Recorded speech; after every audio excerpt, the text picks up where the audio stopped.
I think for the most part, most of us have products in our collection that we are less than ecstatic about, right? Stuff that maybe you bought because you heard one of your favorite YouTubers talk about it, or things that are just hyped up in the makeup community in general. So for today's video, I have a handful of products that I'm going to be trying like one last time to get these things to work for me. Some of them aren't things that I necessarily hate. They're not living up to the hype. They're not as good as what they should be given how much I paid for them or given, the hype that surrounds these products. So that's what today's video is going to be all about. If you like this video while you're watching, don't forget to give it a big thumbs up and let's get started. The first one that I'm going to try is the IT Cosmetics CC Oil-Free Matte, full coverage cream foundation, whatever you want to call it. I've heard so many bigger name beauty YouTubers rave about this product, and it's partially the reason, it's mostly the reason why I bought it, because I really thought that this was going to be something that I could get down with. I have very oily skin, so the fact that this is an oil-free matte finish type of foundation, I thought I was going to absolutely love this. It's one that I've tried over and over again. As you can see, I've used quite a bit of this product, and I don't love it, and it makes me sad because I think this is like a $40 foundation, which makes me sick thinking about it. But this is it. This is it, IT Cosmetics. We're breaking up after this. Giving you one last chance. So let's see what happens here. And we're just going to apply that all over. And we're going to pray that it is magical and does something different today than the other 50 times I wore it. Now, this is their fair to light shade, and it's still kind of dark on me, at least in my opinion. One thing that I noticed immediately upon using this, that I still notice, is it's just real heavy. It's like a real thick cream. It doesn't feel the greatest on my skin. I mean, there's people that swear by this stuff. This is their holy grail foundation. They love it so much. And I'm like, am I doing something wrong? Am I not applying it properly? What am I doing? It's definitely a little too dark. Let me just, put a little reminder out there that any of you watching that love any of the products that I'm about to talk about today, that's okay. We all have different preferences. We all like different things. Different products work differently for different skin types and different skin tones. So this is no shade to anybody that loves some of these products. These are just things that don't work well for me. Things that I just didn't jive well with. I don't know, y'all. Maybe it's because I'm a little older. Maybe it's because I'm not 20 years old with like baby smooth skin, and I don't know what the problem is, but I think that looks like trash. I really do. It doesn't look very good. And I'm stubborn. Like, I'm not the type of person that'll take something back and say, oh, there's a couple things I've done that with, but for the most part, I want to make things work. Like, I don't know, really want to make things work for me. It's not a positive trait. Okay, so now I'm going to go in with a concealer. This is the NARS Creamy Radiant Concealer. Just a little sample size that I got a long time ago. I don't know if this is expired, so I'm hoping this applies okay. It doesn't smell bad or anything. It's just really thick. I don't know if it's supposed to be this thick. If this doesn't work for me today, it's getting tossed out. I'm done with it. My under eyes are very finicky to begin with. I can only put... See, look at the wrinkles on this forehead. Oh my god. More skin but better, huh? Alright, now I'm going to apply this NARS. Oh, it's real thick. I'm going to use a dry sponge to blend this out. I was watching Taylor Wynn, formerly known as That Taylor, if you've ever watched her, talk about her like new and improved concealer routine, and this is the concealer that she was using, and it made me want to purchase it again. And I was like, don't I already have like a trial size of that I didn't love? So I dipped back in my collection, and there it was. I usually have to use the Bye Bye Under Eye underneath my eyes just because I have very, very dry under eyes. So I'm a little worried this is going to make my under eyes look really heavy and crepey. I'm going to really try my best today not to dip into other products that I love to try to like save this look. I really want it to be representative of the products that I'm using right now. A bronzing / contouring product that I got quite a while ago, and then I think I used it a handful of times, and I haven't used it since. This is the Huda Beauty Tantour. I have mine in the shade Fair.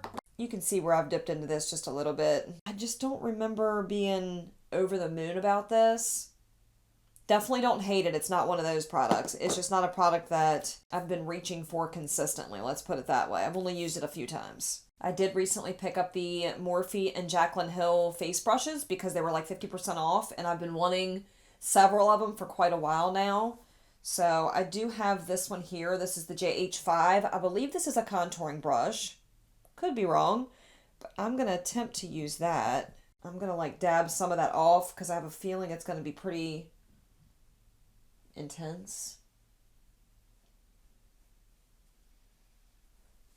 I am going to go over top of this with powder, so regardless of how, intense it is, I can probably tone it down a little bit. What's he trying to do? Break my door down?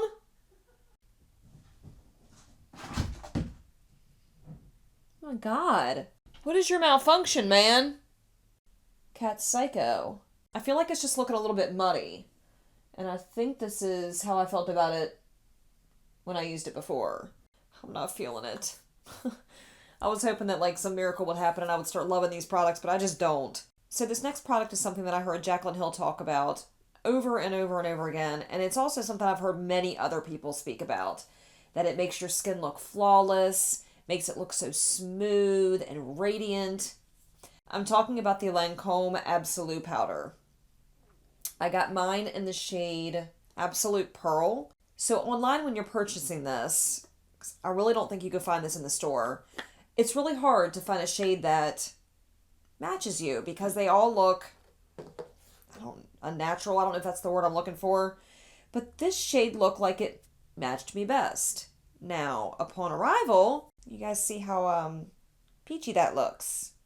How orange. As soon as I put this on my face, everything is going to turn a shade darker, or a couple shades darker. I'm a little scared. A little frightened.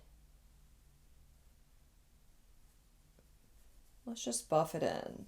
I don't know what's going on with my face today, guys, but it's not attractive at all. I got like splotchiness here. Oh God, yep, we're turning orange. Can you see that? Please tell me you guys see what it just did. And I'm so disappointed. I was so excited when I got this powder. I really wanted it to work. A big part of me wants to wipe all of this back off. Like right now. You guys can definitely see the distinct difference between my face and my neck.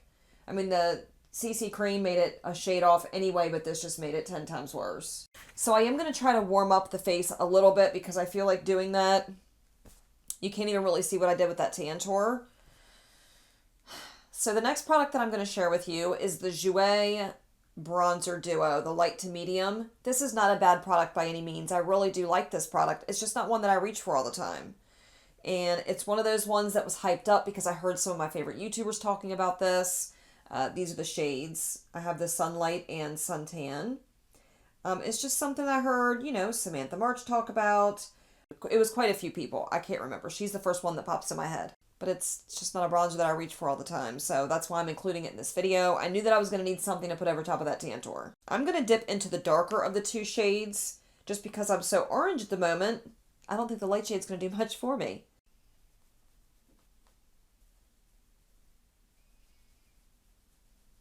I don't feel like it's doing a whole lot. Am I crazy?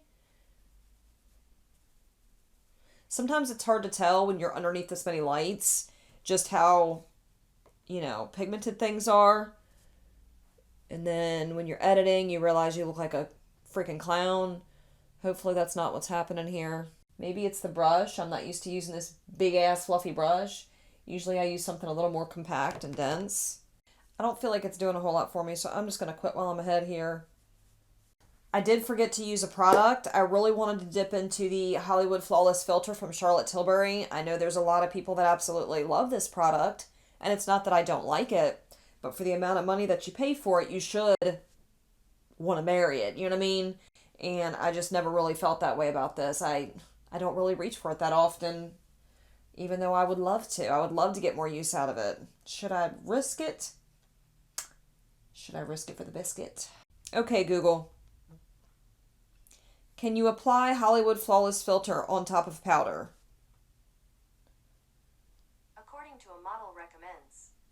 apply the Hollywood Flawless filter as a sort of primer, adding concealer or foundation lightly over the top where you need it, or you can use it more precisely as an absolutely gorgeous dewy highlight. Didn't answer my question, Google. So when it comes to this product, again, I don't hate it. I just feel like for the amount of money you're spending, you should love it. The people I see that are like infatuated with this product are people with dry skin, and they love putting it down as a primer. They love using it underneath their foundation to make their skin more glowy. And I just don't have that much of a need for that because I have really oily skin. So that's probably why I don't absolutely love it. But it's definitely not a bad product by any means, so don't get it twisted. Yeah, you can see a little bit of sheen right there. Interestingly enough, it did not pick up the foundation or, whatever, the powder or whatever. Okay, so when it comes to blush, I have a really hard time finding one that, I really don't like because I love blush. It's probably one of my favorite parts of my makeup routine. I have more blush in my collection than I have anything else besides eyeshadow. And this was a struggle. So I picked a product that I know was really, really hyped up at one point, and it's just not something that, I used it and I thought it was nice, but it's not something that I was like, yeah, gotta keep using that blush. You know what I mean? This is the Milani Baked Blush in Luminoso. This is an old school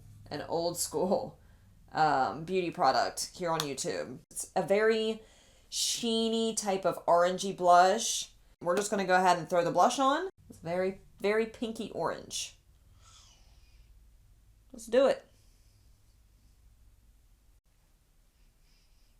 I think I tried this out in a beauty YouTubers made me buy it type of video. And I do remember liking it, but not enough to where I kept reaching for it. I think I've only used it a couple of times. Sometimes you can save a look with a little bit of blush. I'm not really so sure that we did that here, but it's pretty. It's a pretty color. Maybe I need to start reaching for that a little more often. I do have another highlighter that I was going to use because this is something not really so much talked about, that much now because there's so many other highlighters on the market. There's so many good highlighters on the market, but this is the Ofra Pillow Talk highlighter. When you look up the Pillow Talk highlighter on their website, it looks really pink. This one just looks really white. Am I wrong? Can you guys see that? Am I crazy or does it look white? Let me swatch it. This is a sample that I got, I think, in an Ulta order long time ago. And I always felt like there's a tiny bit of a pink tint to it, but for the most part, this mug's white. And these highlighters are very, very icy to the point where it's a little scary. Scary icy. Should we do it? I think so. I think we should do it. That's just the kind of look we're going for today. The scary look. Okay, I'm going to use this Morphe and Jeffree Star brush. This is the JS4. Decent little highlighter brush. I'm glowy enough right now where I really don't need it, but this is just to prove a point. This is just to show you guys why I don't reach for it. It's not that it's not good, because it is. It's almost too good. I'm scared. Oh, God. Oh, God. See, there it is. No. Tone it down. Oh, it's metallic. Holy cow. I think that's always been my main, not issue, but the main reason why I don't wear this one that much is because it's so easy to get out of control. So easy. I'm just not all about that. I like a beaming highlight. I like to be glow, but I don't want it to look like someone took a swatch of shimmer and went like this with it, because that's what it's looking like right now. Okay, I don't want to bore you guys with the brows because I can guarantee what I'm using is not going to give me the effect I want. This is the Anastasia Beverly Hills Brow Wiz. Used to be a favorite of mine. I used to wear this all the time until I realized I can't get precise hair strokes with this. Also, I don't think this is the right color, so we're going to use this. I'm also going to use a little bit of the Anastasia Beverly Hills Dip Brow Pomade in Taupe. Again, not the right shade, so This will be really interesting. And then I'm going to finish her off with another product that doesn't work well for me. This is the Glossier Boy Brow. The reason why I don't care for the Boy Brow so much is because there's no fibers in this gel. It's just tinted, and I feel like it's a pretty thick consistency. So between the mixture of those three products, I'm going to try to see what I can get going as far as eyebrows are concerned, and then I'll be right back. They're not perfect. They never are, actually. To set the lids, I use the MAC Pro Paint Pot in Painterly. This is a good product. It'll hold your eyeshadow on literally all day. It's just not one I reach for a whole lot. Sometimes I have a little bit of trouble blending stuff over top of it, and it is a little bit darker than my actual eyelids, like my actual skin tone. So it's just not something I use all the time, but it is a really good product. And then like to carve out the brows, I use the NARS Soft Matte Concealer. Now we're going to get into the eyeshadow palette. This is going to be, people are going to come for me, and I already know it. So when I first started really getting into makeup, one of the first higher end palettes I ever bought was the Modern Renaissance from ABH. This is one that is a holy grail palette for a lot of people, and I don't know what it is about this particular palette, but whenever I try to use it, the only eye look that I ever come up with, I usually use burnt orange, golden ochre, primavera, vermeer, and then I'm done. And I might deepen it up a little bit with cypress umber. I don't ever dip into the more like pinky tones or the red. I don't know why. I don't know why my eye look always looks like that, but this is not a favorite palette of mine. So I think what I'm going to go for is just a really blown out smoky eye that's a little bit brown, has a little bit of pink in there, or like these darker red tones. And I'm just going to, see what I can come up with trying that. I've had this palette for a very long time, and I don't ever use it. So just collecting dust over there. They're too expensive to collect dust. You don't want me to do your eyeshadow, son? No. No. Okay, I'm going to start off with my Sonia G brush. This is the Crease 2. By the way, if you have not tried Sonia G brushes and you are a makeup fanatic and you love eyeshadow and you're really into brushes or anything like that, give these brushes a try. They're a little pricey, but they are the best brushes that I've tried, period. Okay, the first color that I'm going to go into is Golden Ochre. This shade up here, in case you're not familiar with this palette, though most of you watching probably are. We're going to use that as like a transition shade. Maybe I need to scooch forward. Scoochy, scoochy. I'm just going to start laying her down. I feel like whenever I use this palette, it just looks like all the colors just kind of muddy together. And I end up with relatively the same look every time I use it. I'm not saying this look's going to be any different. Okay, you can barely see that transition shade. Let's go in with burnt orange. Give it a little bit of depth on the outside there.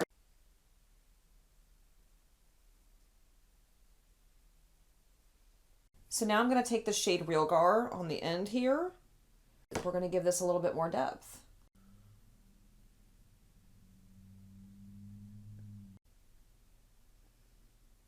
Okay, so here's what we got so far with just those three colors. 3 colors, 4 colors, I don't know. Who's counting? Okay, I think what I want to do is dip into red ochre because that's going to deepen this look up a lot.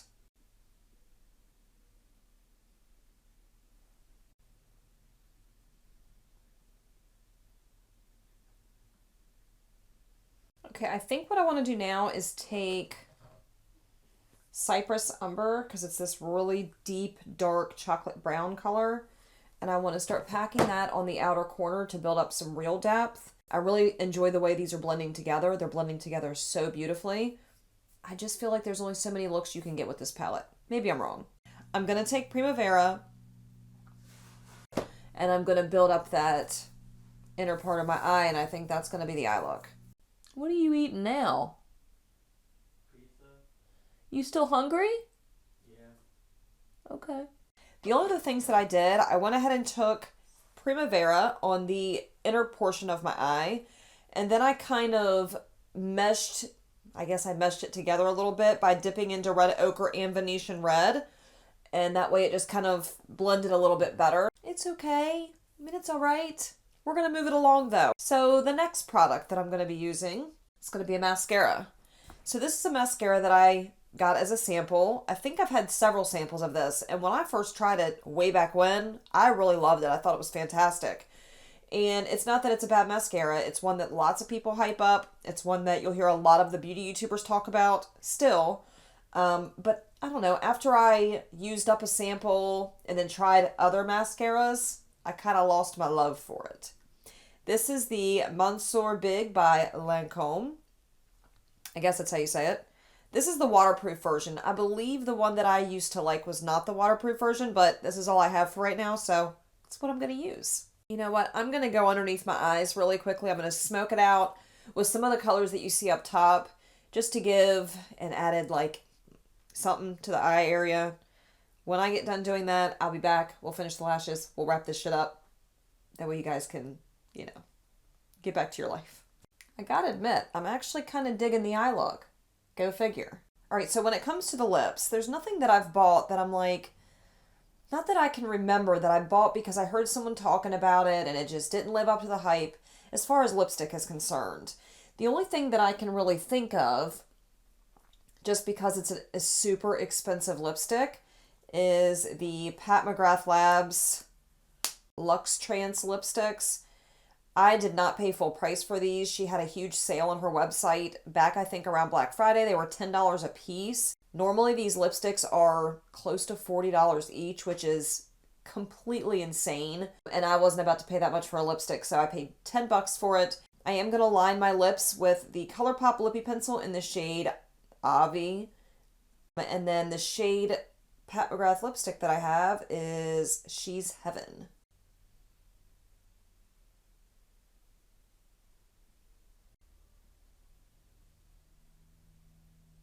It's not that I hate this lipstick, it's just not...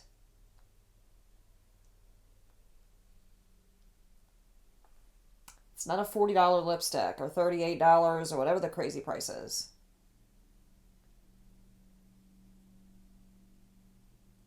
I mean, yes, the packaging is insane, so from that standpoint, I get why it's a little bit more expensive, but that packaging is not... No. I've got the fall vibes going on. We just reverted back into fall. I'm not really sure what happened. I gotta be honest here, I'm really not that disappointed with the way this turned out. I'm pretty pleased with the eye look. Overall, I mean, the only real negatives, I would say, with this experience was the CC cream. I'm just not feeling it. I haven't liked that from day one. I am going to declutter it after this video. I'm done with it. I've tried everything I can to get that CC cream to work, and it's just not for me. It's not for, in my opinion, it's not for more mature skin. And I say mature like I'm 80 years old. I'm in my 30s, and this still doesn't work for me. As far as the Tantour, I just feel like whenever I use this, it makes my skin look really muddy. Maybe I need to try it again over something a little bit more full coverage. Maybe that's why it looked muddy today. It was over top that CC cream. I'm not going to declutter and get rid of this right now. I want to make this work. I want to give it some more chances. The Absolute powder, I just feel like it darkens my base because it does. I mean, if I'd have gotten the right shade, this would have been a really beautiful powder. I don't think it's a bad powder. Maybe if I use a foundation that's way too light for me, I can, darken it up with this, but it just stinks because this is a pretty pricey powder, and I do think it's good quality. It's just harder to order things online, and I continue to do it. I kind of dabbled with the Hollywood Flawless filter after I had my base laid down, so I really didn't get an accurate representation of what this does. I do like this product. I just, for that price, goodness gracious. Not going to get rid of it. Definitely going to keep trying to make this work just because. As far as this NARS concealer, it just made my under eyes look really dry, and it's always done that from the very first time I used this. So this has taken a hike along with the CC cream. The Jouer Duo bronzer, I don't hate this. It's just not like a most reached for bronzer, so definitely not going to get rid of that. What else? Anything else I want to can? I do really like the way the Luminoso blush ended up on my cheeks, just maybe not with this eye look. So I'm not going to get rid of that. So yeah, anyway, this was a lot of fun just playing with some products that I don't normally dip into. Products that, in my opinion, are a little bit overhyped or overpriced, what have you.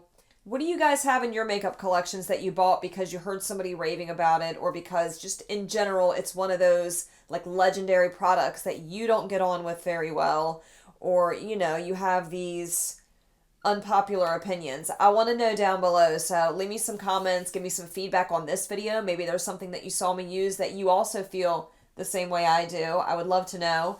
Make sure you give the video a big thumbs up if you like it. Don't forget to hit that subscribe button, hit the notification bell, that way you're notified of all my future uploads, and I'll catch you guys in the next video. Bye.